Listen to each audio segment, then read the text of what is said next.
Hello sa inyo mga ka-sideline, panibagong gabi, panibagong sideline. Ako nga pala si Jason. Ngayon ay kapalit tayo ng keyboard ng laptop. Ang may-ari si Sir Erwin Castillo, taga Padre Garcia, pero siya katrabaho sa Manila. Kukuhanin niya bukas yung laptop, kaya ngayon papalitan natin ng keyboard. Simulan natin.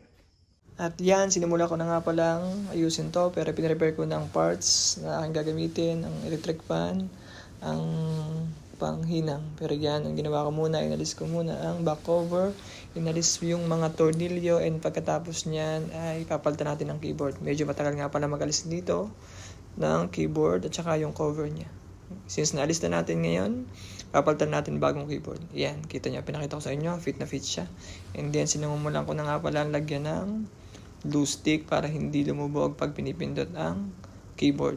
Ayan, kita nyo ang process, sobrang tagal at sobrang hirap talaga niya. Tumagal ako ng 1 oras sa paggagawa niyan. And then yan, finix ko na yung kanya motherboard. Ayan, and then binalik ko na ibang parts and in-adjust ko na rin yung hinges para hindi matigas buksan. Para matuwa naman si customer. And binalik na natin yung mga tornilyo at saka yung kanyang mga other parts. Since okay na siya, i-test na natin. After testing, okay naman siya. Kung gusto niyo magpagawa ng laptop, computer, cellphone, message nyo lang ako. Thank you.